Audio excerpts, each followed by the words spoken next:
आगे अभी हम चलेंगे तो भागवत में वर्णन आता है, भक्तों का वर्णन किया गया है कि भक्त कैसे कैसे होते हैं। उसमें उत्तम भक्त का लक्षण पता है क्या बताया? बहुत ध्यान से सुनो सब लोग। उत्तम भक्त का लक्षण बताते हुए श्रीमद् भागवत में कहते हैं, जो सब में भगवान को देखे और जब ठाकुर जी के सामने जाए तो सबको ठाकुर जी में देखे। मतलब जब समाज में बैठा हो तो सब में ठाकुर जी को देखे। बगल में कोई बैठी है तो ये भी श्री ठाकुर जी हैं, सामने कोई नाच रहा है तो वो भी श्री ठाकुर जी हैं, कोई रो रहा है तो वो भी ठाकुर जी हैं, कोई हंस रहा है तो वो भी ठाकुर जी हैं, कोई गाली दे रहा है तो वो भी ठाकुर जी हैं, कोई ऊधम मचा रहा है तो वो भी ठाकुर जी हैं। जब सबको देखे तो सब में ठाकुर जी को देखे, लेकिन जब श्री राधा रमण लाल के सामने पहुंच जाए तो सबको ठाकुर जी में ही देखे। यही मेरे मां हैं, यही मेरे पिता हैं, यही मेरे बंधु हैं, यही मेरे सखा हैं, यही मेरे सर्वस्व हैं। ये उत्तम भक्त का लक्षण है। जब ठाकुर जी के विरह में हो तो सब में ठाकुर जी को देखो, और जब ठाकुर जी के संयोग में हो तो सबको ठाकुर जी में देखो। यदि आपने हमारा चैनल अब तक सब्सक्राइब नहीं किया है तो जरूर करें और बेल आइकॉन दबाना ना भूले, ताकि आपको हमारी आने वाली सारी वीडियो की जानकारी सबसे पहले हो सके। तो चलिए शुरू करते हैं। कर पाएंगे हम ऐसा? मुश्किल है। अपने अगल बगल वालों को देखो एक बार, उनमें देखो ये ठाकुर जी हैं, ये भी ठाकुर जी हैं। हम तो कथा करते हैं, कथा के बीच में बड़े विचित्र विचित्र श्रोता आते हैं। कई श्रोता ऐसे होते हैं वो सबसे आगे बैठेंगे और आगे बैठे बैठे यहां तो कोई नहीं सोता, यहां तो उठते ही लोग 5 बजे शाम को तो सोएंगे कहां से। लेकिन कई जगह कथा होती है वहां सामने बैठने वाले ही सो जाते हैं। अब सोचो, सामने कोई बैठ के आपके सो रहा है और आपको कथा सुनानी है, तो हम उस समय क्या विचार करते हैं? अरे राधा रमन जी बेचारे थक गए हमारे, सो रहे हैं सामने। कई श्रोता ऐसे आते हैं, सबसे लास्ट में आएंगे लेकिन पीछे से सारी जनता के ऊपर कूदते हुए आगे आते हैं, सबको डिस्टर्ब कर देंगे। यूं नहीं कि पीछे ही बैठ जाएं। तो ऐसे लोगों को देख के लगता है आज ठाकुर जी को ज्यादा पावर आ गई है, ज्यादा माखन मिश्री खा लिए हैं, तो आज नटखट बन गए, देखो सबको परेशान करते हुए आ रहे हैं। सब में ठाकुर जी को देखो, और जब अपने प्रियतम के सामने जाओ तब भूल जाओ कि बगल में मां खड़ी है, कि पिता खड़े हैं, कि बंधु खड़े हैं, कोई मुझे देख रहा है, कोई मेरे वस्त्रों को देख रहा है, कोई मेरे रूप को देख रहा है, कोई मेरे आंसुओं का मजाक उड़ा रहा है। सब भूल जाओ। जब प्रियतम सामने हो तब कुछ नहीं है, सब यही है बस। ये उत्तम भागवत का लक्षण भागवत में बताया गया। आज भीष्म पितामह उत्तम स्थिति में पहुंच गए, पांडव खड़े हैं, बड़े बड़े योद्धा जो भीष्म पितामह से एक शब्द सुनने के लिए लालायित रहते हैं। भीष्म पितामह भूल गए कि कौन कौन खड़ा है, बस ठाकुर जी को केंद्र में ले लिया, अपने हृदय के सारे भाव कह दिए और अपने सारे भाव कहते हुए ठाकुर जी में विलीन हो गए। बोलो भक्त वत्सल भगवान की जय। भीष्म पितामह भगवान में विलीन हो गए। ठाकुर जी ने पितामह का संस्कार करवाया, और संस्कार करवाते हुए ठाकुर जी ने अब पांडवों से कहा कि भैया देखो, 4 बार जाते जाते रुक गया मैं, अब नहीं रुकूंगा, अब मुझे द्वारिका जाने दो। तब सब पांडवों ने भगवान को विदा किया और ठाकुर जी द्वारिका पहुंचे। कुछ महीनों बाद उस बालक ने जन्म लिया जिसकी कल हम सुन रहे थे कि ठाकुर जी ने गर्भ में जाके रक्षा की। उस बालक का नाम रखा गया परीक्षित। जैसे ही जन्म हुआ, ब्राह्मणों ने कुंडली बनाई और कुंडली बनाकर के उस बालक की इतनी प्रशंसा की, महाराज इस बालक जैसा तो कोई गुण वाला बालक शायद हुआ ही नहीं पृथ्वी पर। युधिष्ठिर जी बोले, इतनी बड़ाई कर रहे हो हमारे बालक की, क्या हमारे बालक में कोई दोष नहीं है?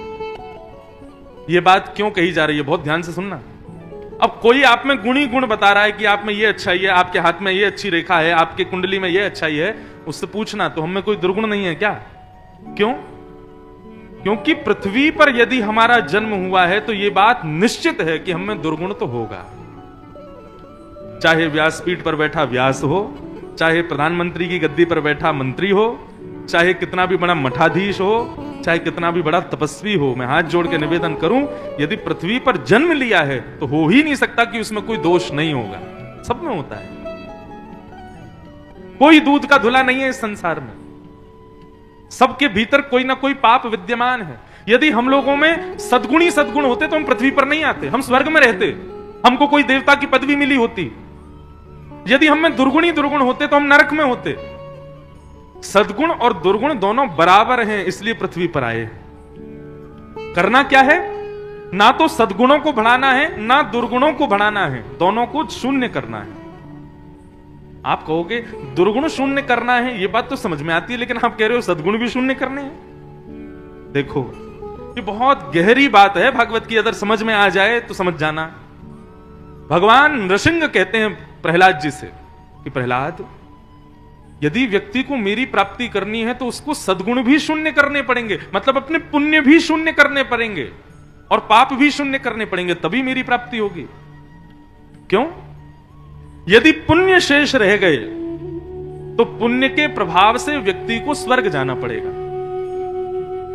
हमारे जरा से भी पुण्य यदि रह गए, हमने किसी असहाय की सहायता की, किसी गरीब का भला किया, गरीब बालकों को पढ़ा दिया, किसी को गोद ले लिया, आदि आदि ये सब पुण्य यदि हमने किए और उनको शून्य नहीं किया, स्वर्ग जाना पड़ेगा। और स्वर्ग जाना मतलब भगवान से कट ऑफ।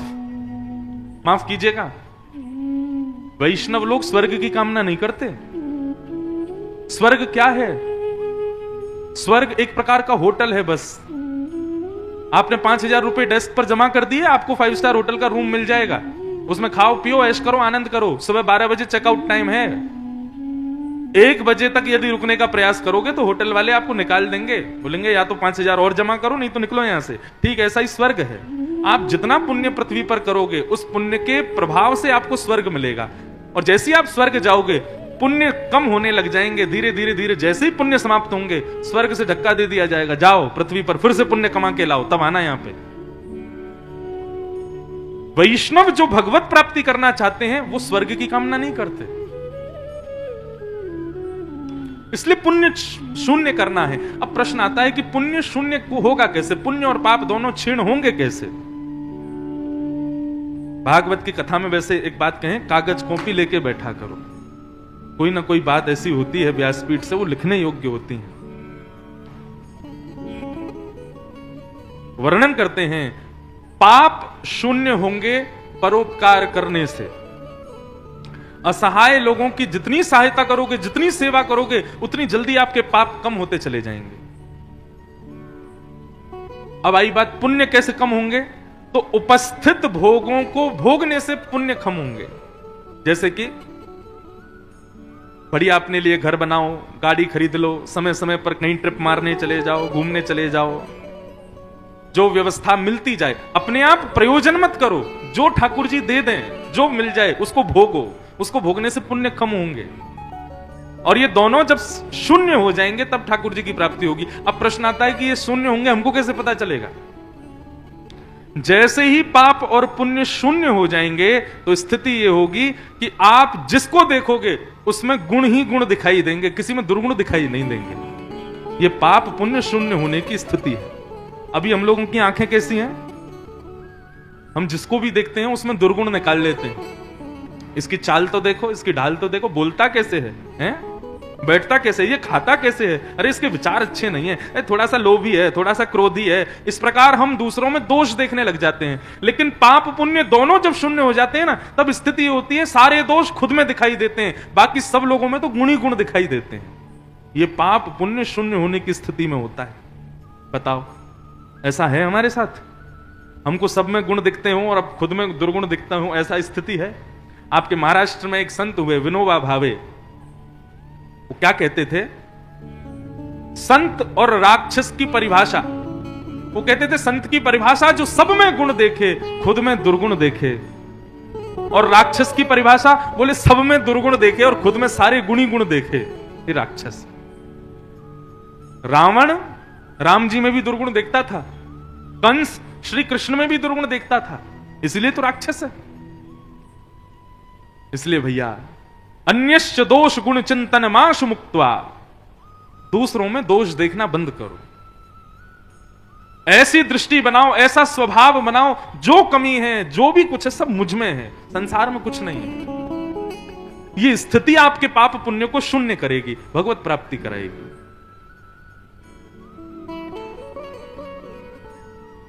तो युधिष्ठिर जी ने पूछा कि महाराज इस बालक में कोई दुर्गुण नहीं है? तब ब्राह्मणों ने बताया, बोले युधिष्ठिर जी अगर आप सुन सको तो हम बताएंगे। बोले नहीं, मैं सुनूंगा, बताइए। तब उन्होंने बताया, तक्षकादात्मनो मृत्यु द्विज पुत्रोपसर्जिता प्रपत्स्यत्य उपश्रुत्य मुक्त संग पदम हरे। महाराज, आपका जो ये बालक है ना, इस बालक को तक्षक सर्प डसेगा और उसके डंसन से इसकी मृत्यु हो जाएगी। शास्त्रों में ऐसी आज्ञा की गई है बंधुओं कि सर्प डंसन से मृत्यु जिसकी होती है, ऐसे व्यक्ति को भगवत प्राप्ति नहीं होती। स्वर्ग मिल जाएगा उसको, आदि आदि कोई लोक मिल जाएगा, लेकिन मृत्यु के पश्चात भगवत दर्शन उसको नहीं होगा यदि सर्प ने डसा है तो। और एक बात और कहते हैं, सर्प दंशन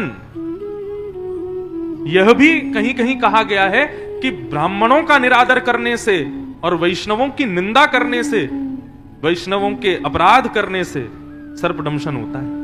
और वो भले ही चाहे आपने पूर्व जन्म में किया हो, कभी ना कभी ब्राह्मण अपराध वैष्णव अपराध बना होगा, इसीलिए सर्प दंशन हुआ है। इसलिए सर्प दंशन को हमारे यहां पर शुभ नहीं माना जाता। वो बात अलग है कि डस दिया, विष उतर गया, स्वस्थ हो गए तो कोई दिक्कत नहीं, लेकिन मृत्यु हो गई उसको शुभ नहीं माना जाता। और यह निश्चित है कि सर्प दंशन से मृत्यु प्राप्त किया व्यक्ति पुनर्जन्म जरूर लेगा, उसका होगा जन्म। और उसको मुक्त होने के लिए भागवत कथा आदि ये सब श्रवण करने पड़ेंगे, तभी वो मुक्त हो पाएगा उस अपराध से।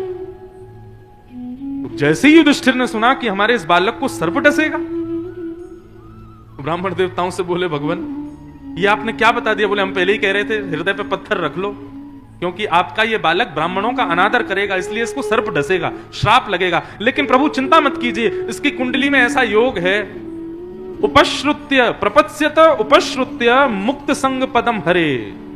एक गुरु इसके जीवन में आएगा और वो गुरु आकर के सर्प दंशन से भगवत कथा सुना करके इसको मुक्त कर देगा।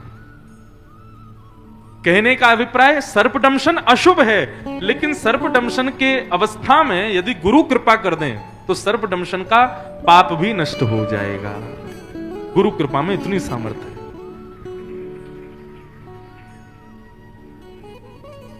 और उस बालक का नाम हुआ परीक्षित।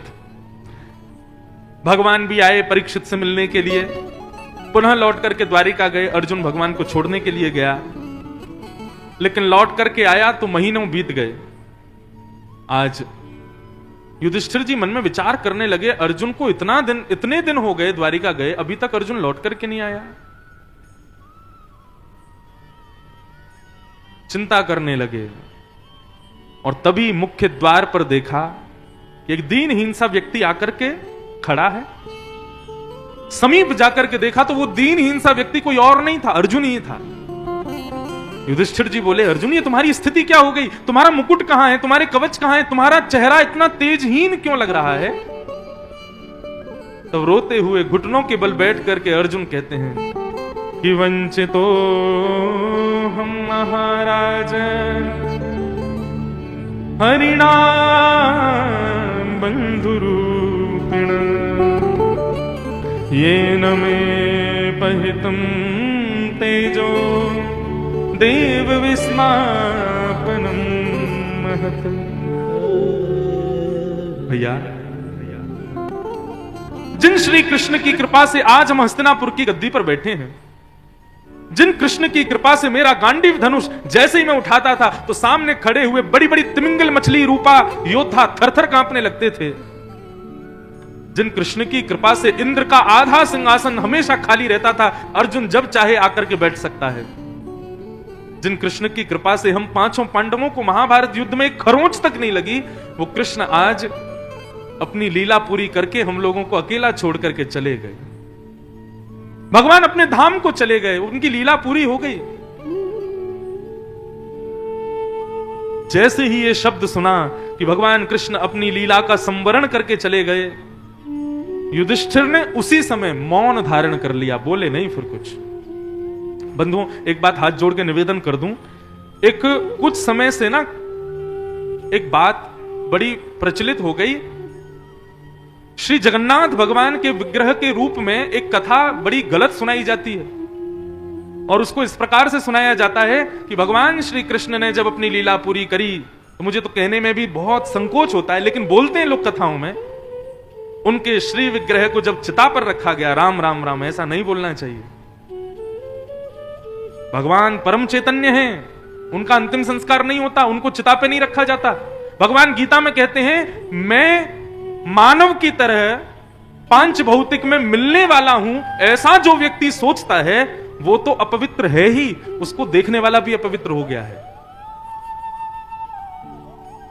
एक जगह हमने सुना, वो बड़ा वायरल भी हुआ, उसमें क्या बोलते हैं कि भगवान श्री कृष्ण का जब लीला संवरण हो गया तो उनके श्री विग्रह को चिता पर रख के अग्नि दे दी, सब जल गया, उनका हृदय नहीं जला।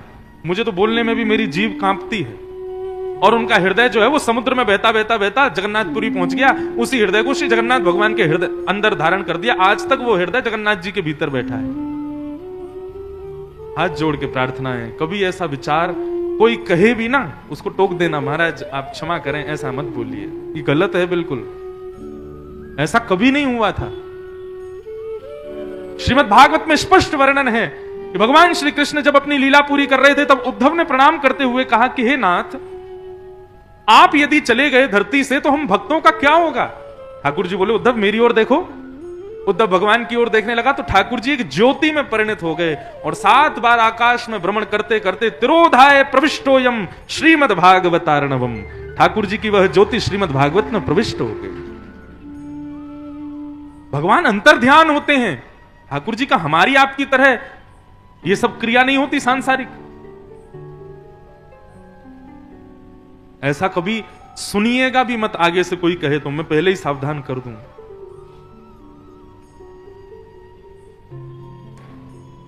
ठाकुर जी अंतर ध्यान होते हैं, हमारी तरह नहीं होता।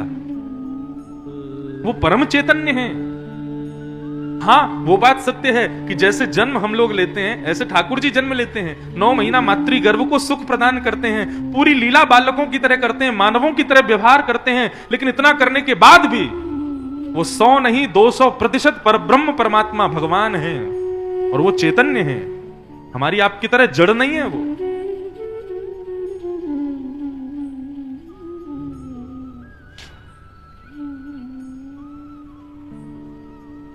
जैसे युधिष्ठिर ने सुना श्री कृष्ण अपनी लीला पूरी करके चले गए, युधिष्ठिर मौन हो गए, और सबसे पहले युधिष्ठिर ने अपना मुकुट उतार करके सिंहासन पर रख दिया। और मन का भाव मानो ऐसा था युधिष्ठिर का, जिनकी कृपा से ये मुकुट मेरे सिर पर आया, जब वे ही अपनी लीला पूरी करके चले गए तो मैं कौन होता हूं इस सिंहासन पर बैठने वाला। और छोटे से परीक्षित को राज सिंहासन पर बैठा करके मुकुट उसको पहना दिया, और 5 पांडव द्रौपदी के सहित स्वर्गारोहण को प्रस्थान कर गए। अब बंधुओं बहुत ध्यान से सुनिएगा, आज की तो कथा ही कथा है, आज तो इतने सारे अवतार होंगे, अभी कथाएं होंगी, तो सबको बहुत ध्यान से सुनिएगा। 5 पांडव और 5 की पत्नी, एक द्रौपदी, और ये भगवान के इतने प्रिय, इनके लिए ठाकुर जी ने क्या नहीं किया पांडवों के लिए। भगवान सारथी बन गए, भगवान शांति दूत बन गए, द्रौपदी को भीष्म पितामह से आशीर्वाद दिलाने के लिए भगवान नौकर बन गए। और वर्णन आता है भागवत में कि जब पांडवों ने अश्वमेध यज्ञ किया तो सबको सेवा बांटी ठाकुर जी ने। जब अर्जुन ने कहा ठाकुर जी आप क्या सेवा करोगे, बोले जितने ब्राह्मण आएंगे, जितने संत आएंगे, उन सबकी पादुका रखने की सेवा मैं करूंगा। मैं बाहर से आता हूं रोज कथा सुनने, तो बाहर दरबार के सेवादार 2-3, उनको देख के इतना सुख मिलता है। यहां आने वाले सब श्रोताओं के पादुकाओं को रखते हैं। कथा में बैठे आप हो, आप सबकी पादुकाओं की रक्षा वो कर रहे हैं, लेकिन वास्तविकता यह है कि जब आप यहां से लौट के जाएंगे, पादुका पहनेंगे, तो आपका 80% कथा सुनने का पुण्य उन्हीं को मिल जाएगा। क्योंकि यही सेवा यज्ञ में भगवान ने स्वीकार की थी। ब्राह्मणों की, संतों की पादुका उतार करके रख के, चरण धो करके उनको यज्ञ में ले जाने की ये सेवा ठाकुर जी की थी। जब अश्वमेध यज्ञ हुआ था पांडवों का, विचार करो। एक बात कहें, ठाकुर जी का यदि बनना चाहते हैं ना, तो जितना हो सके अपने आप को छोटे से छोटा मान करके रहो। जो अपने आप को बहुत ज्यादा बड़ा मानने लगते हैं ना, ठाकुर जी कहते हैं ये बात तो कंफर्म है कि ये मुझे नहीं मिलेगा कभी। यदि हृदय में इच्छा है कि हम ठाकुर जी के हों, जितना हो सके दीन हो जाओ, जितना हो सके झुक करके रहो, जितना हो सके अपने स्वभाव को पोलाइट करो। ठाकुर जी को वो प्रिय है, क्योंकि ठाकुर जी स्वयं भी वैसे ही हैं।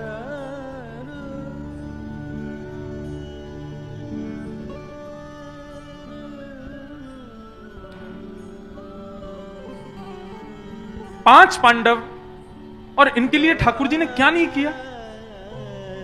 मैंने अपने गुरुदेव से प्रश्न किया, मैंने गुरुजी एक बात बताओ, पांचों पांडवों में ऐसा कौन सा गुण है जिसकी वजह से ठाकुर जी सब कुछ न्यौछावर कर गए।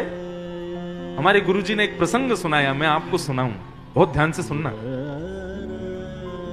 पंच पांडव कौन कौन है? युधिष्ठिर, भीम, अर्जुन, नकुल और सहदेव। और इनकी पत्नी कौन है? द्रौपदी। और इनके सर्व सहायक कौन है? श्री द्वारिकाधीश कृष्ण। कितने बड़े सौभाग्यशाली हैं ये लोग। हमारे गुरुदेव ने समझाया, ये पंच पांडव जो है ना, ये मानव के भीतर रहने वाले 5 गुण हैं। बहुत ध्यान से सुनिएगा। ठाकुर जी हम सबके भी हो सकते हैं जैसे पांडवों के हुए, लेकिन कैसे होंगे उसके लिए इस प्रसंग को थोड़ा समझिए। पंच पांडव हम सबके भीतर विद्यमान 5 गुण हैं। युधिष्ठिर धर्म, ये धर्म युधिष्ठिर का गुण है। हमारे भीतर जो धर्म करने की इच्छा प्रकट होती है, ये हमारे भीतर बैठा युधिष्ठिर है। दूसरा भीम, भीम यानी कि बल, चाहे बौद्धिक बल हो, शारीरिक बल हो, मानसिक बल हो, विचारधारा का बल हो, सेवा का बल हो, हम सब बलवान हैं। कोई ना कोई बल हमारे पास है, कोई तन से बलवान, कोई बुद्धि से बलवान, कोई सेवा से बलवान, सब बलवान है। तो ये जो बल हमारे भीतर है, ये कौन है? भीम। धर्म यानी कि युधिष्ठिर, बल यानी कि भीम। अब तीसरे आते हैं अर्जुन। अर्जुन का स्वभाव क्या है? प्रिय स्वभाव। हमारे भीतर जो दया है ना, ये अर्जुन है। जैसे हम किसी दीनहीन को देखते हैं तो हमको उस पर दया आ जाती है। हम किसी साधारण से बालक को देखते हैं, उस पर दया आ जाती है। किसी बालक के माता पिता नहीं होते तो उसको देख के हमको दया आ जाती है। या कोई व्यक्ति घर से विहीन है, उसको देख के हम दया, ये दया का जो गुण है हमारे भीतर, यही अर्जुन है। वैसे अर्जुन का गुण है प्रेम। तो धर्म, बल, प्रेम। अब आया नकुल। नकुल का स्वभाव है बुद्धि, विवेक। हमारे भीतर जो विवेक है, हमसे कोई मित्रता करना चाहे तो हम पहले परखते हैं, ये मित्रता करने योग्य है कि नहीं। ये परखना ही हमारा विवेक है। हम चाहें तो थिएटर्स में जाके मूवी देख लें, लेकिन हम आके कथा में बैठ रहे हैं, ये हमारा विवेक है। हम चाहें तो पार्टीज में जाके एंजॉय करें, लेकिन हम यहां कीर्तन में एंजॉय कर रहे हैं, ये हमारा विवेक है। हम चाहें तो विदेश घूमने जा सकते हैं, लेकिन हम वृंदावन जाते हैं, तीर्थ यात्राओं पर जाते हैं, ये हमारा विवेक है। ये विवेक कौन है? नकुल। और सहदेव हमारी सुंदरता, हमारा स्वरूप, ये सहदेव है। अब हम आप सब लोगों के भीतर या तो पांचों के पांचों हैं, या फिर इन पांचों में से कोई एक तो हमारे पास है। या तो युधिष्ठिर धर्म हमारे पास है, या फिर बल भीम हमारे पास है, या फिर प्रेम अर्जुन हमारे पास है, या फिर बुद्धि विवेक नकुल हमारे पास है, या फिर स्वरूप सहदेव हमारे पास है। इसका मतलब पांचों पांडव हमारे पास हैं, और हम सब महाभारत के योद्धा हैं। हम सबके जीवन में एक महाभारत चल रही है। यहां बैठा कोई व्यक्ति महाभारत, ऐसा हो ही नहीं सकता कि उसके जीवन में कोई महाभारत नहीं चल रही हो। सब अपने महाभारत से लड़ लड़ा के आते हैं। और कई लोग तो कथाओं से ही, वक्ता के द्वारा बताए गए बाणों को ही ले जाते हैं, चला देते हैं अपनी महाभारत में। महाराज जी कल आपने एक बात ऐसी बताई, मेरे बहुत सारे प्रश्नों के उत्तर मिल गए। मतलब अब योद्धा तैयार हो गया, अब लड़ेगा। हम सब लड़ रहे हैं, हम सबकी महाभारत चल रही है। लेकिन ये पांचों गुण केवल पांडवों में नहीं है, ये पांचों गुण कौरवों में भी हैं। कौरवों में भी कोई ना कोई सुंदर है, कौरवों में भी कोई विवेकी है, कौरवों में भी कोई प्रेमी है, कौरवों के पास भी कोई धर्मावली है। तो फिर हम कैसे माने कि हम पांडव हैं? तो पांडवों की पहचान केवल इतनी है कि कृष्ण पांडवों के पक्ष में है, कौरवों के पक्ष में नहीं। दो लोग हैं पांडवों के पास जो कौरवों के पास नहीं है। वो दोनों कौन है? कृष्ण और पांचों की पत्नी द्रौपदी। अब इन दोनों के गुण क्या हैं? कृष्ण का गुण ज्ञान और द्रौपदी का गुण दया, सब पर दया। अपने बालकों के हत्यारे को जो मुक्त करवा सकती है, कितनी दयावंत है। इसका मतलब पांचों पांडव यानी कि 5 गुण हमारे पास हैं, धर्म, बल, प्रेम, विवेक और स्वरूप। लेकिन इन पांचों के साथ में कृष्ण रूपी ज्ञान और द्रौपदी रूपी दया यदि हमारे पास नहीं है तो हम कौरव हैं। और यदि इन पांचों में से एक भी गुण हमारे पास है और ज्ञान रूपी कृष्ण और दया रूपी द्रौपदी हमारे संग है, तो निष्फिक्र हो जाओ, आप ही पांडव हो और एक ना एक दिन इस महाभारत को, संसार की को जीत जाओगे। मीराबाई के पास प्रेम रूपी पांडव था, लेकिन साथ में ज्ञान रूपी कृष्ण और दया रूपी द्रौपदी भी थी। जीत गई मीराबाई। आज तक विजय घोष होता है मीराबाई का। सूरदास जी के पास में प्रेम रूपी पांडव था, लेकिन साथ में कृष्ण रूपी ज्ञान और दया रूपी द्रौपदी भी थी। जीत गए सूरदास। तुलसीदास जी के पास में विवेक रूपी पांडव था। तुलसीदास जी की कथा सुनिए। वो अपनी पत्नी से इतना प्रेम करते थे, एक क्षण के लिए भी उसको छोड़ते नहीं थे। देखो, प्रेम सबसे करो लेकिन ममता किसी से मत करो। ममता किसे कहते हैं? जिसके एक क्षण के भी वियोग में आप विचलित होने लग जाओ, उसी को ममता कहते हैं। प्रेम सबसे करो, ममता केवल गोपाल जी से करो। संसार में और किसी से ममता मत करो। लेकिन तुलसीदास जी महाराज ममत्व कर बैठे अपनी पत्नी रत्नावती से। पत्नी इतनी परेशान हो गई, बोले कि ये मेरे को एक क्षण के लिए भी नहीं छोड़ते। रात्रि में तुलसीदास जी जब सोते थे तो पत्नी का हाथ पकड़ के सोते थे, कहीं चली ना जाए मायके। इतना प्रेम करते थे। एक दिन गहरी नींद में तुलसीदास जी सो रहे थे, चली गई उनकी पत्नी। अर्धरात्रि में नींद खुली तो विचलित हो गए, कहां चली गई। इतने प्रेम में विभोर थे कि महाराज नदी पार कर गए तो नदी में डूबने लगे तो एक शव बहता हुआ आ रहा था, तो यह भी विचार नहीं किया कि कोई मरा हुआ शव है। उस शव को नाव बना लिया, चढ़ गए उसके ऊपर और उसको नाव बना के नदी पार करने लगे। इतनी आतुरता प्रेम में। पहाड़ चढ़ने लगे तो कोई रस्सी नहीं मिली, तो एक सर्प को ही रस्सी बना करके पहाड़ पे चढ़ गए। इतना भी डर नहीं कि कहीं काट ना जाए मुझे। कांटे लग रहे हैं, पैरों में कंकड़ लग रहे हैं, गिरते पड़ते रोते विलकते पहुंच गए अपनी ससुराल और अपनी पत्नी को जाके बोले, तुम क्यों छोड़ के आ गई मुझको? दुर्गंध आ रही थी, शव पर चढ़ के आए थे, हाथ पांव से खून निकल रहा था, केश बिखरे हुए, अजीब स्थिति में तुलसीदास जी को देख करके पत्नी बोली, किससे प्रेम करते हो आप? बोले तुमसे। बोले मुझसे नहीं करते हो, मेरे शरीर से करते हो। अभी प्राण त्याग दूं तो फिर रहना इस शरीर के साथ में। अरे इतना ममत्व, इतना प्रेम, इतनी आसक्ति यदि रघुनाथ जी में होती तो आज राम जी मिल गए होते आपको। बस जैसे ही विवेक प्राप्त हुआ पत्नी के द्वारा, उसी समय नेत्र बंद कर लिए, चरणों में झुक करके अपनी पत्नी को ही गुरु बना लिया। बोले आज के बाद तुमको पत्नी रूप में नहीं देखूंगा, तुम मेरी गुरु हो। और निकल पड़े राम जी को खोजने। ऐसा खोजा कि आज पूरे विश्व भर में राम की अलग जगाई है तो गोस्वामी तुलसीदास जी ने। मतलब तुलसीदास जी के पास में विवेक रूपी पांडव पहुंचा और विवेक रूपी पांडव के साथ में कृष्ण रूपी ज्ञान और दया रूपी द्रौपदी आई। जीत गए तुलसीदास। हम सबको जीतना बाकी है। खोजो, कौन है हमारे पास? देखो, एक तो मैं बता दूं, सहदेव को आप सबके पास है, आप सब सुंदर हो, तो इसका मतलब 5वां पांडव तो आपके पास है। और नकुल भी है आपके पास। मैं अपनी पे आ जाऊं तो 5 गिना दूं आप में। नकुल भी है आपके पास, क्योंकि विवेक है नकुल। आप कहीं ना जाके कथा सुनने आ रहे हो, ये विवेक नहीं है तो क्या है? धर्म भी है आपके पास, मतलब युधिष्ठिर। आप दरबार में जाते हो, संतों को प्रणाम करते हो, ब्रज से आए हुए को वंदन करते हो, ये धर्म है आपके पास, तो इसका मतलब आपके पास युधिष्ठिर भी है। जब कोई कीर्तन गाया जाता है तो भाव निमग्न हो जाते हो, इसका मतलब प्रेम भी है। अर्जुन भी है आपके पास में। अब रही बात बल की, एक ही बचा, तो इतनी सेवा कर रहे हो, ये सेवा रूपी बल भी है। 5 पांडव हैं आपके पास, लेकिन ये 5 विजयी कब होंगे? जब 5 अपनी जीवन की बागडोर श्री कृष्ण को दे देंगे। अर्जुन की तरह अपने रथ के सारथी के रूप में कृष्ण को बैठा लोगे, जीत जाओगे आप। और कृष्ण कौन है? यहां बताई हुई प्रत्येक बात कृष्ण ही है।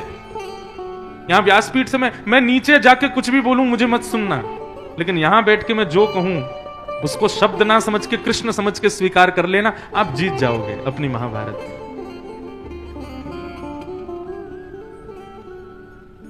पांचों पांडव कृष्ण स्मरण करते करते करते करते निकल गए स्वर्गारोहण के लिए। कन्हैया कन्हैया कन्हैया कन्हैया पुकारा करेंगे, लताओं में ब्रज की गुजारा करेंगे। कन्हैया कन्हैया पुकारा करेंगे, सब लोग गाओ।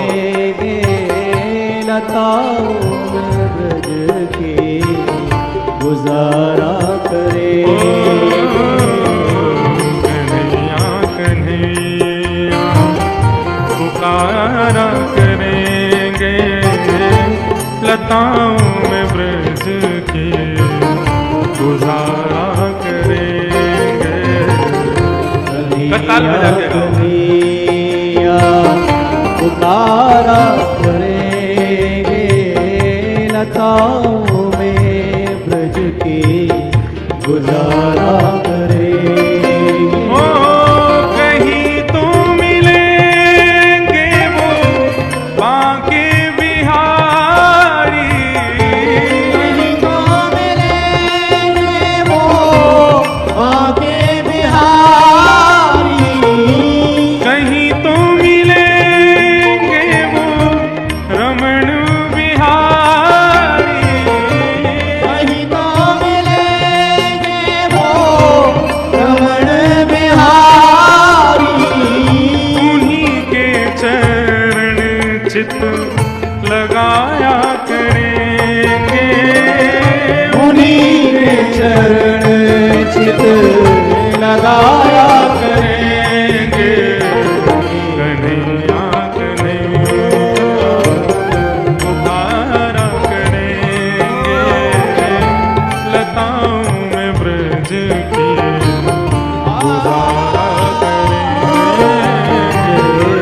कन्हैया कन्हैया पुकारा करेंगे, पुकारो भाव से। लताओं में ब्रज की श्री गुजारा वृंदावन बिहारी लाल की जय।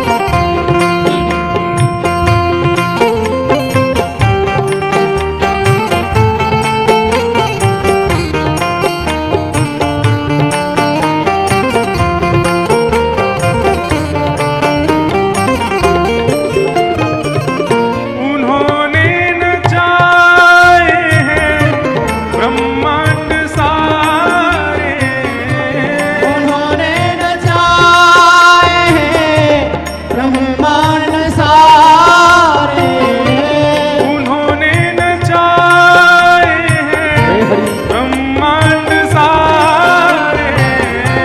उन्होंने नचाए हैं ब्रह्मांड सारे। पर अब हमको भक्ति का वरदान मिल गया है, अब ऐसे काम नहीं चलेगा। तो अब क्या होगा? मगर अब उन्हें हम नचाया करेंगे, मगर अब उन्हें हम नचाया करेंगे। मगर अब उन्हें हम नचाया करेंगे। मगर अब उन्हें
अपनी कथा में कहा करता हूं, रूठे चाहे राजा वासे कछु ना काजा, एक तू ही महाराजा और कौन पास जाएंगे। रूठे चाहे भाई वासे कछु ना भलाई, एक तू ही है सहाई और कौन को सराएंगे। रूठे चाहे शत्रु और मित्र आठों याम, एक तेरे चरणन के नेह को निभाएंगे। जग सारा झूठा एक तू ही है अनूठा, रूठ जाए चाहे सारा जग पर तू ना रूठा चाहे। हमसे सब रूठ जाएं, हमारे घर वाले रूठ जाएं, पड़ोसी रूठ जाएं, जिनके यहाँ काम करते हैं वो रूठ जाएं, कोई सबको मनाने में मत लगे रहो। दुनिया के लोग पता है दो प्रकार से दुखी हैं। कई लोग तो जीवन में उपलब्धियां पाने के लिए दुखी हैं और कई लोग संसार को मनाने के लिए दुखी हैं। सब हमसे मान जाएं, सब हमसे राजी रहें। रूठ जाए चाहे सारा जग पर तू ना रूठा चाहिए। आप कभी मत रूठो हमसे। जो रूठेंगे हमसे वो बाके बिहारी, जो रूठेंगे हमसे वो बाके चरण पड़ उन्हें हम मनाया करेंगे। चरण पड़ उन्हें हम मनाया करेंगे। ओ चरण पड़ उन्हें हम मनाया करेंगे। ओ चरण पड़ उन्हें हम मनाया करेंगे।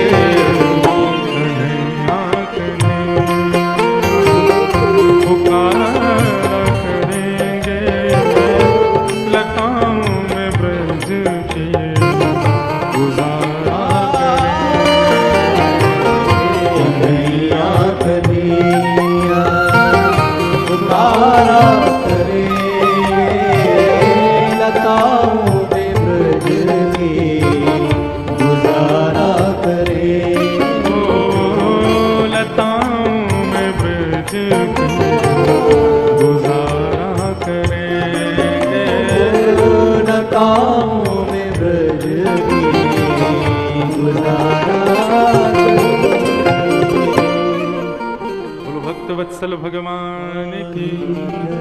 तो समझ में आ गया पांडव कैसे बनना है।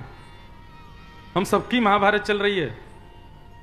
ये महाभारत आदि बंधु जितनी भी आप कथा सुनते हैं ना, इन सबको खुद पर घटाया कीजिए। ये केवल सुनने मात्र तक नहीं रखनी है कथाएं। ये सब हमारे जीवन की चाबियां हैं। ये किसी ना किसी रूप से हमारे कई सारे बंद दरवाजे हैं, उन सबको खोलते हैं। और सबसे बड़ी बात, दरवाजों के भीतर क्या खजाना, हमको क्या करना, सबसे बड़ी बात हमारे हृदय कुंज में ठाकुर जी बैठे हैं, ये उनका दर्शन कराती हैं। ये उन सबकी चाबी है। इन भावों को हृदयस्थ करो, बन जाओ पांडव और उठा लो अपने धनुष बाण। ये धनुष बाण क्या है? ज्ञान रूपी धनुष बाण। और छोड़ दो अपना जीवन सर्वस्व उस सारथी के हाथ में जिसने अर्जुन का रथ चलाया। अब देखो और विस्तार करूं भाव का, तो अर्जुन का रथ, रथ के 4 पहिए और 10 घोड़े, ये कौन है? हमारे शरीर में 10 इंद्रियां हैं, 5 ज्ञानेंद्रिय और 5 कर्मेंद्रिय। हम सुबह से शाम तक 10 घोड़ों के ऊपर ही सवार रहते हैं। कौन कौन से हैं 10 घोड़े? ये 5 घोड़े तो हमारे यहीं पर ही हैं बस। आंख, नाक, जीव, कान और त्वचा, ये 5 ज्ञानेंद्रिय। हम क्या करते हैं? आंखों को जो देखना है वो दिखाते हैं, नासिका को जैसी सुगंधी चाहिए उसको दिलाते हैं, कान को जिसको सुनना है उसको सुनाते हैं, जीव को जैसा रस चाहिए उसको चखाते हैं, त्वचा को जैसा वातावरण चाहिए वैसा वातावरण कर लेते हैं। तो ये 5 ज्ञानेंद्रिय 5 घोड़े। ऐसे ही दूसरे 5 कर्मेंद्रिय 5 घोड़े, हाथ, पैर, मुख और 2 गुप्त पस्थ इंद्रिय, गुप्त इंद्रियां। ये 10 इंद्रियां हैं हमारे शरीर में। और हम, आप खुद पूछिए खुद से, सुबह से शाम तक आप क्या करते हो? इन्हीं 10 इंद्रियों पर ही सवार रहते हो बस। और सबसे ज्यादा हमारा प्रिय इंद्रिय कौन सी है? जीव। कभी इसको दाल पकवान खिला देते हैं तब भी इसका मन नहीं भरता, बड़ा पाव खिला देते हैं तो भी इसका मन नहीं भरता।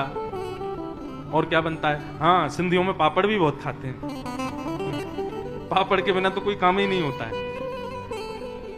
पापड़ खिला दो तो भी इसका मन नहीं भरता। इतना सब कुछ खा लेने के बाद भी ये इंद्रिय कभी हमारी तृप्ति नहीं होती। मैं जिनके घर पर रुका हूं वो बेचारे मुझसे बड़े परेशान हो गए, 4 दिन हो गए। बोले महाराज जी आप कुछ खाते ही नहीं हो। मैंने कहा क्यों जीव को परेशान कर रहे हो? आज तो कथा में आ रहा था, उससे पहले पिज्जा बना लाए, लो महाराज खाओ। मैंने कहा भैया हाथ जोड़े आपके, क्यों हमको ये जीव जैसे तैसे तो संभली है, लेकिन सबका भाव है। तो ये 10 इंद्रियां हैं हमारे शरीर में और हम इन्हीं पर ही सवार रहते हैं, पूरे दिन रात इन्हीं की सेवा में ही लगे रहते हैं। तो 10 इंद्रियों का घोड़ा, ये घोड़े हैं 10, उनकी चाबुक ठाकुर जी के हाथ में। अब आई रथ की बात, जिस पे आप बैठे हो उसके 4 पहिए हैं। तो 4 पहिए कौन से? धर्म, अर्थ, काम और मोक्ष। ये 4 पहिए वाला रथ, और इन 4 पहियों को खींचते हैं 10 इंद्रियां। इन 14 वस्तुओं को ठाकुर जी के आश्रित कर दो, अपनी 10 इंद्रियों को और धर्म, अर्थ, काम, मोक्ष को, बस और कुछ नहीं करना। जिम्मेवारी ठाकुर जी की है। आपको पता अर्जुन के सारथी क्यों बने भगवान? महाभारत में कथा आती है कि अर्जुन और दुर्योधन दोनों गए द्वारिका। भगवान से जाके बोले प्रभु महाभारत का युद्ध होने वाला है, आप किस तरफ रहोगे? भगवान बोले देखो हम पक्षपाती तो नहीं है। दुर्योधन बोला आपसे बड़ा पक्षपाती कौन है जो मुकुट पे पक्ष पहन के घूमता है? पक्ष मतलब मोरपिच्छ। ठाकुर जी बोले वो तेरी बात ठीक है, लेकिन मैं पक्ष नहीं करता, तुम दोनों मेरे भाई हो। दुर्योधन बोला कोई तो आपको एक चुनना पड़ेगा, या तो पांडवों के पास जाओ या कौरवों के पास आओ। भगवान बोले दोनों पडला भारी होने चाहिए। चलो हम एक निर्णय करते हैं, एक तरफ हम अकेले जाएंगे और एक तरफ हमारी द्वारिका की पूरी सेना जाएगी। और एक और बात कह देते हैं, हम हाथ में शस्त्र नहीं उठाएंगे और हमारी सेना पूरी सशस्त्र जाएगी। तुरंत दुर्योधन बोला तो वहां पे क्या आप खड़े खड़े जय जय जगदीश हरे आरती करवाओगे? महाभारत युद्ध करना है प्रभु, दुश्मनों से लड़ना है, और आप कह रहे हो मैं शस्त्र नहीं उठाऊंगा? ठाकुर जी बोले हम अपने वचन के पक्के हैं, हमने कह दिया तो कह दिया, शस्त्र नहीं उठाएंगे। तो दुर्योधन बोला फिर एक काम कीजिए, सेना मुझको दे दीजिए, और अर्जुन का आपसे प्रेम भी बहुत ज्यादा है, आप अर्जुन के पास ही चले जाओ। भगवान मंद मुस्काए, बोले ठीक है ले जाओ सेना। दुर्योधन बोला दोनों कितने मूर्ख हैं, पहले ही हम लोग इतने बलवान, ऊपर से द्वारिका की सेना और मिल गई, अब तो पांडवों का जीतना असंभव है। और दुर्योधन तो वहां से चला गया। भगवान अर्जुन को डांटने लगे, बोले तेरे को बार बार मैंने तेरी वजह से ये नियम धारण किया था ताकि तू सेना मांग ले, लेकिन तेरी बुद्धि पता नहीं कहां चली गई। अब तेरी तरफ मुझको आना पड़ेगा और मैं भी शस्त्र नहीं उठाऊंगा, मतलब एक योद्धा और वो भी बिना शस्त्रों का। अर्जुन बोला आपसे ये किसने कहा कि मैं आपको मांगने आया था, या आपसे ये भी किसने कहा कि मैं आपसे कुछ मांगने आया था? अर्जुन बोला ना तो मैं आपसे कुछ मांगने आया हूं ना आपको मांगने आया हूं। भगवान बोले तो फिर? चरणों में प्रणाम करके अर्जुन कहता है मैं खुद को देने आया हूं, मैं तो खुद को अर्पित करने आया हूं। हे नाथ ये महाभारत का युद्ध सामने खड़ा है, मेरी बाह पकड़ लो और मुझे बताओ कि मैं क्या करूं। कहीं मैं आपको ले जाने आ जाऊं तो आप वो करोगे जो मैं कहूंगा, लेकिन मैं खुद को अर्पित कर दूंगा तो मैं आपके आदेश का पालन करूंगा। केवल इस बात की वजह से अर्जुन तो उसी समय जीत गया था महाभारत जिस समय उसने अर्पित किया खुद को। इसलिए बंधुओं आप लोग, कोई पूछे आपसे कि आपके लड्डू गोपाल हम वृंदावन से लाए हैं, ऐसा कभी मत कहना, ये हमको लेके आए हैं ऐसा कहो। यही है शरणागति। आप ठाकुर जी को कभी नहीं ला सकते। आपको पता है सेवा हमारी अधूरी क्यों रह जाती है? क्योंकि हम सोचते हैं हम जब खिलाएंगे ये तभी खाएंगे, हम जब नहलाएंगे तभी नहाएंगे, हम जब कराएंगे तभी करेंगे। ठाकुर जी के चरणों में अर्पित कर दो स्वयं को। बोले ये जब चाहेंगे तब हम खाएंगे, ये जब चाहेंगे तब हम सोएंगे, ये जब चाहेंगे तब हम क्रिया करेंगे। कोई कहे घर में कि अरे भाई बिजनेस हमारा फ्लॉप चल रहा है क्या करें? बोले जब ठाकुर जी की इच्छा होगी तो बढ़िया हो जाएगा। यही तो शरणागति है, यही तो हमको करना है। स्वयं को अर्पित करो ठाकुर जी को। मैं कथा में गाया करता हूं लेकिन अभी नहीं गाऊंगा। जहां ले चलोगे वहीं मैं चलूंगा, जहां नाथ रख दोगे वहीं मैं रहूंगा, जहां ले चलोगे वहीं मैं चलूं। ये है पूर्ण शरणागति। एक प्रकार से सामान्य भाव में कह दूं, अपनी जिम्मेवारी अपने ऊपर मत रखो, ठाकुर जी को दे दो, आप संभालो।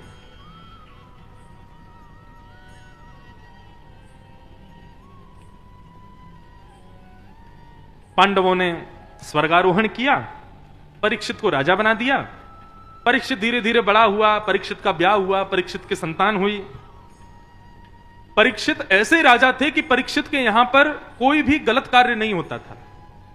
परीक्षित के राज शासन में भागवत में वर्णन आता है, श्री राम जी के बाद में यदि भारत का एक छत्र अद्भुत सम्राट यदि कोई हुआ तो वो परीक्षित था, क्योंकि बाल्यकाल से ही परीक्षित ब्राह्मणों के नेतृत्व में रहता था। ब्राह्मण आदेश करते थे और परीक्षित वही करता था। ऐसा वर्णन आता है कि परीक्षित के राजकाल में जेलों में जंग पड़ गई थी, कारागृहों में जंग लग गई थी, और जो आजकल जिनको हम पुलिस कहते हैं, ऐसे सिपाही जो थे वो खाली बैठे रहते थे। क्यों?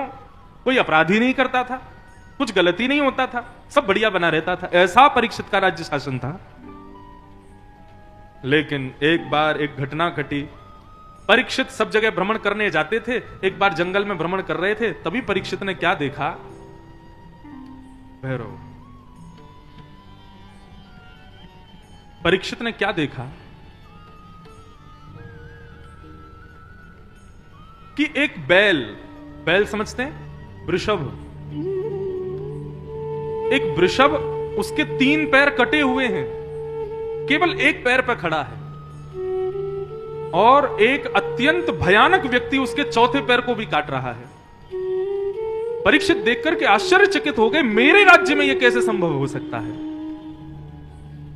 परीक्षित ने तुरंत तलवार निकाली, मारने के लिए गए तो चरणों में गिर गया, मुझे मत मारिए। बोले कौन हो तुम और ये क्या कर रहे हो? तब उसने अपना परिचय दिया, महाराज मैं कलयुग हूं और ये धर्म है। मैंने 3 पैर इसके काट दिए, अब 4था पैर भी काट रहा हूं। धर्म के 4 पैर होते हैं बंधुओं। ये 4 गुण यदि हमारे भीतर हैं तो आप समझिए कि आप धर्मात्मा हो। कौन कौन से? सत्य, दान, दया और पवित्रता। ये धर्म के 4 चरण हैं। सत्य, दान, दया और पवित्रता। लेकिन एक बात कहें, आप कितनी भी कोशिश कर लेना, 3 पैर तो कलयुग में है ही नहीं धर्म के। वो हम बस करते हैं, लेकिन ऐसा हम बन नहीं पाते। कौन कौन से? दान, दया और पवित्रता। हम करते तो हैं, लेकिन पूर्ण रूपेण जैसा इनका स्वरूप होना चाहिए वैसा हम कर नहीं पाते, क्योंकि कलयुग में 4 पैर कटे हुए हैं धर्म के। कलयुग में केवल एक पैर बचा है, वो है सत्य। आप कहोगे महाराज जी, भारत में 150 करोड़ की जनसंख्या लगभग है, और कम से कम नहीं तो 100 करोड़ लोग झूठ बोलते हैं।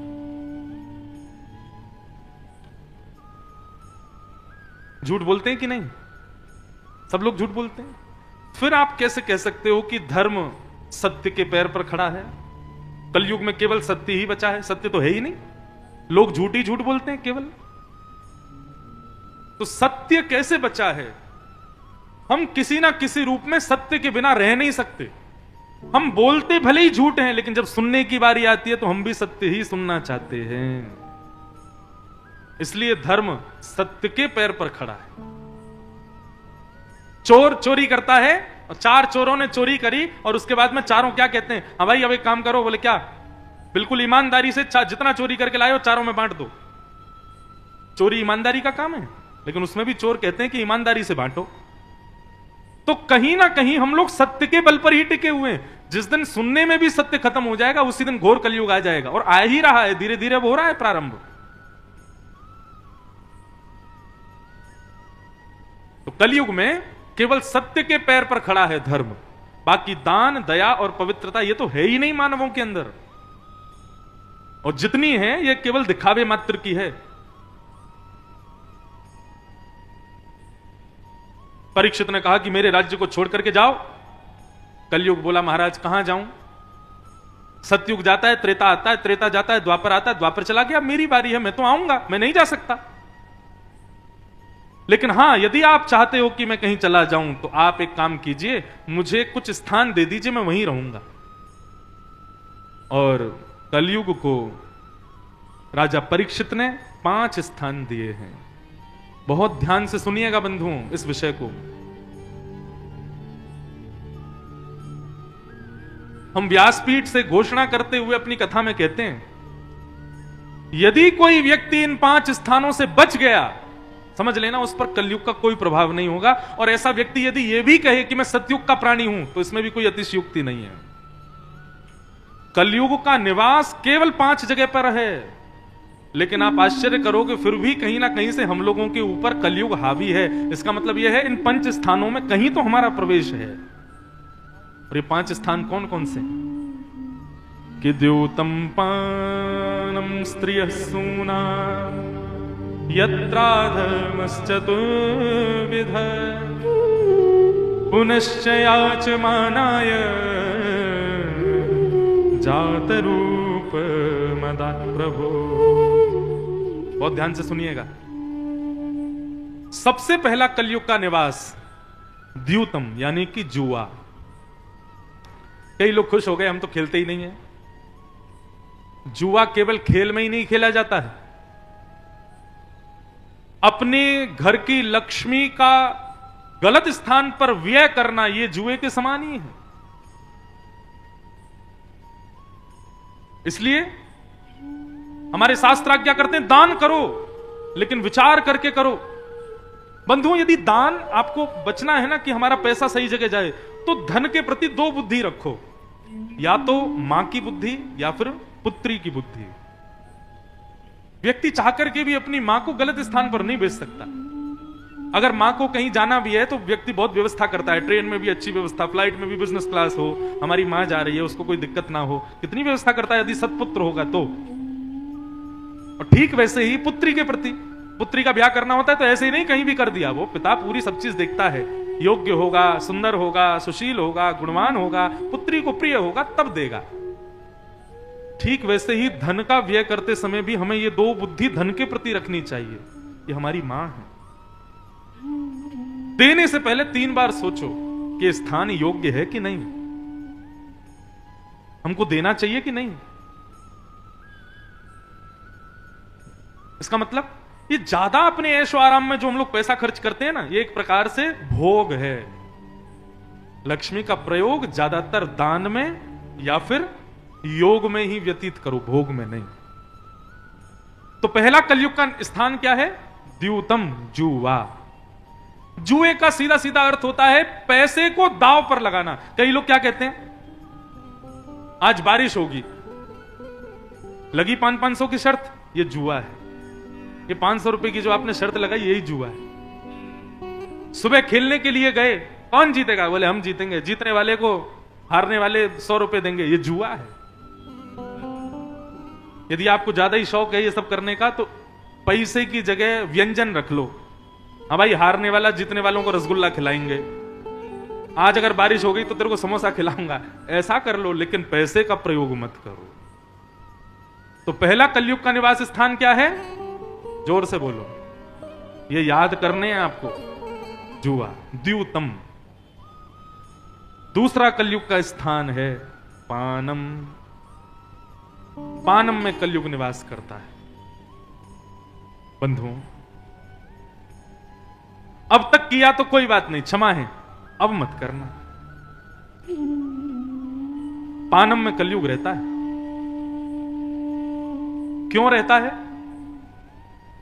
आप लोग समझेंगे कि वो नशा हो जाता है ना, अनकॉन्शियस हो जाता है आदमी, इसलिए आप कह रहे हो कि वो पाप है। नहीं, इसका एक और बहुत बड़ा कारण है। हमारे हृदय के भीतर ठाकुर जी विराजमान है। ये हृदय मंदिर है ठाकुर जी का।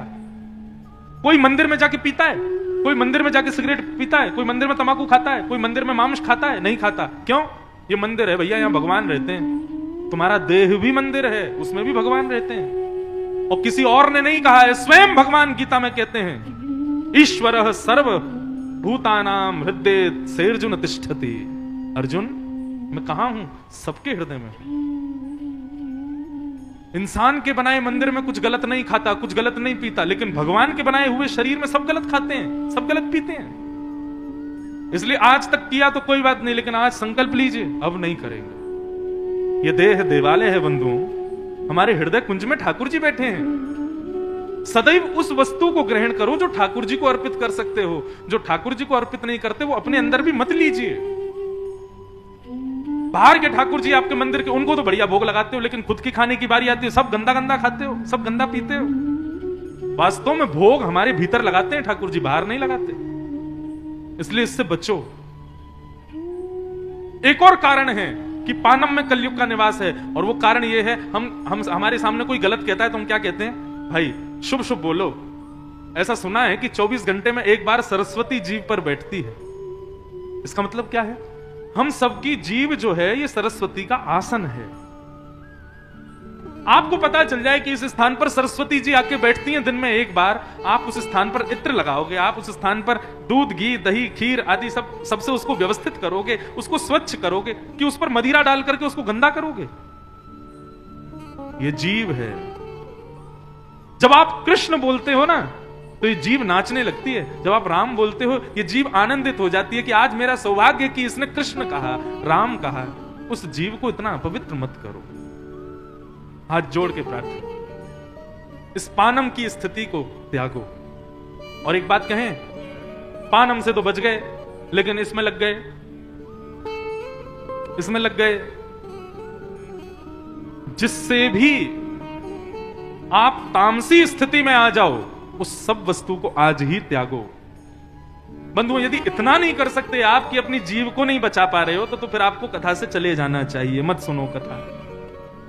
पत्नी पति के लिए बदल जाती है, पति पत्नी के लिए बदल जाते हैं, बच्चे माता पिता के लिए बदल जाते हैं, माता पिता अपने बच्चों के लिए बदल जाते हैं, लेकिन भक्त भगवान के लिए नहीं बदल सकता। हम ठाकुर जी के लिए इतना त्याग नहीं कर सकते, तो हमको फिर भक्ति के मार्ग पे आना ही नहीं चाहिए। भोग का मार्ग, ये बीच वाला मार्ग बहुत गंदा है कि आप भोग भी कर रहे हो भक्ति भी कर रहे हो। या तो भोगी ही बने रहो या फिर पूरे पूरे यहीं के हो जाओ। दो नाव पे पैर रखोगे, ऐसे गिरोगे कि कोई नहीं बचा पाएगा। इसलिए अब नहीं करना, इसको त्यागो। पानम। आपको हमारी वीडियो पसंद आती है तो वीडियो को लाइक और शेयर जरूर करें और कमेंट में राधे राधे लिखना ना भूलें।